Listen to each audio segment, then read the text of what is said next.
নির্বাচনের আগের দিন ফেরেশতা দেখবেন লেবাসে কথাবার্তায় আচরণে মনে হয় যেন স্বয়ং আল্লাহর ফেরেশতা নামে আইছে দুনিয়াতে। মনে হয় যেন শত্রুতা কি জিনিস জানে না, কারোর সঙ্গে বিদ্বেষ নাই, বাপরে মনের ভিতরে পরিষ্কার। এটা কিন্তু বাহিরে ভাই লোক দেখানো। নির্বাচনে যদি জয়লাভ করে পরের দিন দেখবেন যে ক্ষমতা পায়া অন্য চেহারা, আবার যারা ক্ষমতা পায় না তাদের আবার অন্য চেহারা, হরতাল অবরোধ, জ্বালাও পোড়াও মানি চলতে থাকে। কাজেই এগুলা তো বুঝাই যাচ্ছে অসুস্থ উপায় ক্ষমতা দখলের প্রতিযোগিতা। রাজনীতির উদ্দেশ্যই হচ্ছে নানান কায়দায় ক্ষমতা দখল করা। এখানে মানুষের কল্যাণ, মানবাধিকার প্রতিষ্ঠা, বাক স্বাধীনতা প্রতিষ্ঠা বা মানুষের এটা তো দায়বদ্ধতা নাই। হাজার হাজার কোটি টাকা খরচ করতে হয়, এটা একটা ব্যবসা হয়ে গেছে এখন, সবাই জানে। এখানে নানান ধরনের মিথ্যা ওয়াদা দেওয়া হচ্ছে। অন্যান্য রাজনৈতিক দলের যে মিটিংটা হয় সেখানে মানুষ অনেক সময় টাকা পয়সা দিয়েও নেয়, অনেক সময় বিভিন্ন এলাকার নেতারা তাদের অনুসারীদেরকে নিয়ে যায়। কিন্তু আমাদের এই যে জনসভা, এখানে আলাদা কি পাচ্ছে আপনি জিজ্ঞাসা করেন। আমরা তাদেরকে তাওহীদের জ্ঞান দিয়েছি যেটা রসুল দিয়েছেন, আমরা একটা কর্মসূচি শিক্ষা দিয়েছি, আমরা একটা হেদায়েতের সন্ধান দিয়েছি যেটা আল্লাহ রসুল দিয়েছে।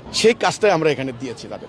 হাজার হাজার মানুষ যাচ্ছে বিভিন্ন দলে বিভিন্ন ওয়াজের মধ্যে, কিন্তু আমাদের এখানে আসার উদ্দেশ্য হচ্ছে একটা গাইডলাইন পাওয়া। এই গাইডলাইনটা নির্বাচনের আগের দিন ফেরেশতা দেখবেন লেবাসে কথাবার্তায় আচরণে মনে হয় যেন স্বয়ং আল্লাহর ফেরেশতা নামে আইছে দুনিয়াতে। মনে হয় যেন শত্রুতা কি জিনিস জানে না, কারোর সঙ্গে বিদ্বেষ নাই, বাপরে মনের ভিতরে পরিষ্কার। এটা কিন্তু বাহিরে ভাই লোক দেখানো। নির্বাচনে যদি জয়লাভ করে পরের দিন দেখবেন যে ক্ষমতা পায়া অন্য চেহারা, আবার যারা ক্ষমতা পায় না তাদের আবার অন্য চেহারা, হরতাল অবরোধ, জ্বালাও পোড়াও মানি চলতে থাকে। কাজেই এগুলা তো বুঝাই যাচ্ছে অসুস্থ উপায় ক্ষমতা দখলের প্রতিযোগিতা। রাজনীতির উদ্দেশ্যই হচ্ছে নানান কায়দায় ক্ষমতা দখল করা। এখানে মানুষের কল্যাণ, মানবাধিকার প্রতিষ্ঠা, বাক স্বাধীনতা প্রতিষ্ঠা বা মানুষের এটা তো দায়বদ্ধতা নাই। হাজার হাজার কোটি টাকা খরচ করতে হয়, এটা একটা ব্যবসা হয়ে গেছে এখন, সবাই জানে। এখানে নানান ধরনের মিথ্যা ওয়াদা দেওয়া হচ্ছে। অন্যান্য রাজনৈতিক দলের যে মিটিংটা হয় সেখানে মানুষ অনেক সময় টাকা পয়সা দিয়েও নেয়, অনেক সময় বিভিন্ন এলাকার নেতারা তাদের অনুসারীদেরকে নিয়ে যায়। কিন্তু আমাদের এই যে জনসভা, এখানে আলাদা কি পাচ্ছে